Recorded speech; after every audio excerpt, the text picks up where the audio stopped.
नमस्कार. कथागाथाच्या या भागात तुमचे सर्वांचे मनापासून स्वागत. आजची गोष्ट आहे शबरीची. शबरी ही भिल्ल जमातीतील आदिवासी होती.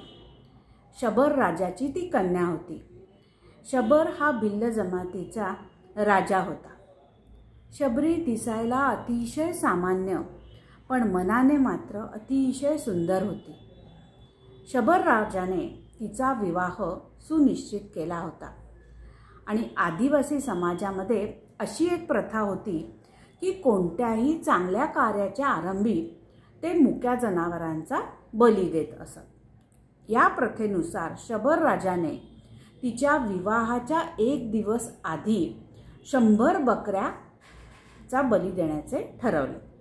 शबरीने उत्सुक्याने वडिलांना विचारले की इतक्या साऱ्या बकऱ्या कशासाठी आणल्या आहेत. तेव्हा शबर राजा म्हणाला, उद्या प्रातःकाळी तुझा विवाह संपन्न होण्याआधी या बकऱ्यांचा बली चढवला जाईल, जेणेकरून तुझ्या विवाहामध्ये कोणतेही विघ्न येणार नाही. ही गोष्ट ऐकून मात्र शबरी खूप दुःखी झाली आणि रात्रभर त्या बकऱ्यांच्या सोबत बसून राहिली. तिच्या मनात एकच विचार येत होता की या निर्दोष जनावरांची सुटका कशी करता येईल. तेवढ्यात तिला एक कल्पना सुचली की जर ती पहाटेच घरातून निघून गेली तर विवाह संपन्नच होणार नाही आणि मग निर्दोष बकऱ्यांची सुटका होऊ शकेल. शबरीला याची पूर्ण कल्पना होती की जर का ती घर सोडून गेली तर मात्र परतीचे मार्ग तिच्यासाठी कायमचे बंद होणार आहेत.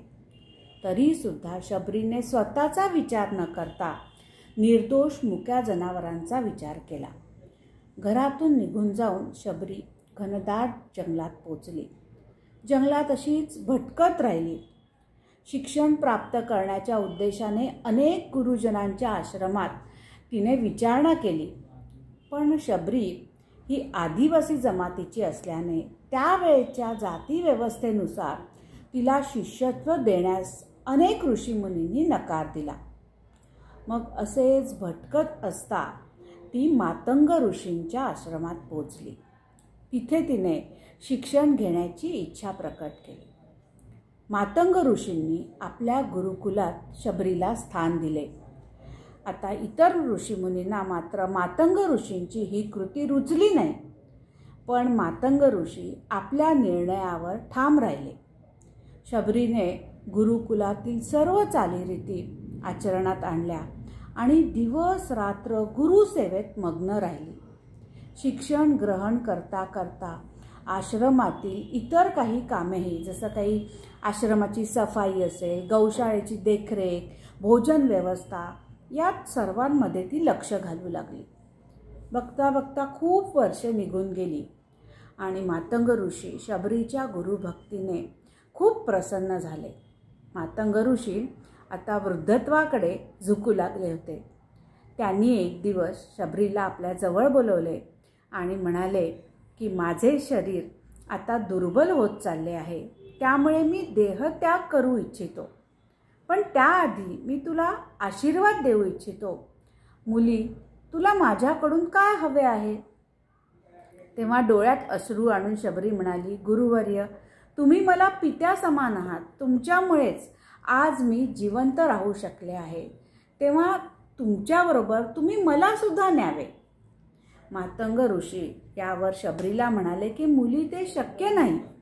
माझ्यानंतर आश्रमाची जबाबदारी तुला बघायची आहे. तुझ्यासारख्या गुरुपरायण शिष्येला तुझ्या कर्माचे उचित फळ निश्चितच मिळणार आहे आणि एक दिवस प्रत्यक्ष भगवान राम तुझ्या भेटीस येतील. त्या दिवशी तुझा उद्धार होईल, तुला मोक्ष प्राप्ती होईल. इतके बोलून मातंग ऋषींनी देहत्याग केला. त्या दिवसापासून शबरी दररोज बागेत जाऊन खूप सारे फुले आणून आश्रम सजवून ठेवू लागली. गुरूंनी सांगितले होते, न जाणे कधी प्रभू श्रीराम आश्रमात भेटीला येतील. तिचा तिच्या गुरूंच्या सांगण्यावर पूर्णपणे विश्वास होता. असेच दिवस सरत होते. एकदा शबरी आश्रमाजवळील एका तलावात पाणी आणण्यासाठी गेली असता एक ऋषी तिथे तपस्या करत बसले होते. जसे शबरीने तलावातील पाणी घेतले तसे त्यांनी तिला शूद्र म्हणून हिणवले आणि एक दगड तिच्या दिशेने भिरकावला. नेमका तो शबरीला लागून तिच्या शरीरातून रक्ताचे थेंब बाहेर पडले आणि तलावातील पाण्यात ते रक्ताचे थेंब पडता क्षणीच पूर्ण तलाव रक्तामध्ये परावर्तित झाला. आता तलावातील पाण्यात हे रक्तमय झाले. आता या घटनेने व्यथित होऊन शबरी आश्रमात परत गेली. ती पुन्हा कधी त्या तलावापाशी गेलीच नाही. मग त्या ऋषीने देखील खूप तप केले, पाणी पूर्ववत करण्याचा प्रयत्न केला, पण यामध्ये ते काही सफल झाले नाही. पुढे अनेक वर्षांनी जेव्हा प्रभू श्रीराम सीतामातेच्या शोधात वनात आले तेव्हा तेथील लोकांनी भगवान श्रीरामांना विनंती केली की त्यांनी त्यांच्या चरणस्पर्शाने तलावातील रक्त पुन्हा पाण्यात परावर्तित करावे. पण प्रभू रामांच्या चरणस्पर्शाने देखील तलावातील रक्त काही पाण्यात बदलले नाही. मग प्रभूंनी ऋषीमुनींना तलावाचा इतिहास विचारला. तेव्हा ऋषींनी प्रभूंना सांगितले की त्या शूद्र शबरीमुळे तलाव अपवित्र झालेला आहे.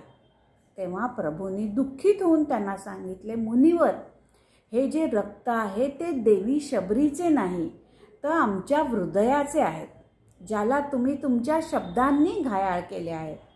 मग प्रभू स्वतः शबरीची भेट घेण्याचा आग्रह धरू लागले.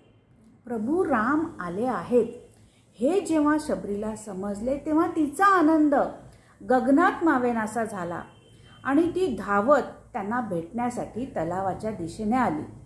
आणि जेव्हा जशी ती तलावाच्या जवळ पोचली तेव्हा तिची चरणधूळ त्या तलावात लागता क्षणीच तेथील रक्त पुन्हा जलमय झाले. प्रभू राम त्यावेळी उपस्थित असलेल्या सर्वांना उद्देशून म्हणाले की तुम्ही तुमच्या सांगण्यावरून मी माझे चरण त्या तलावाला स्पर्श केले, पण काही उपयोग झाला नाही. पण हे रक्त शबरीच्या चरणधुळीने पुन्हा पाण्यात बदलले गेले आहे. समोर उभ्या असलेल्या सर्वांना शबरीची महती कळून चुकली आणि शबरीने धावत जाऊन प्रभूंचे चरण पकडले आणि खूप उत्साहाने त्यांना आश्रमात घेऊन आली.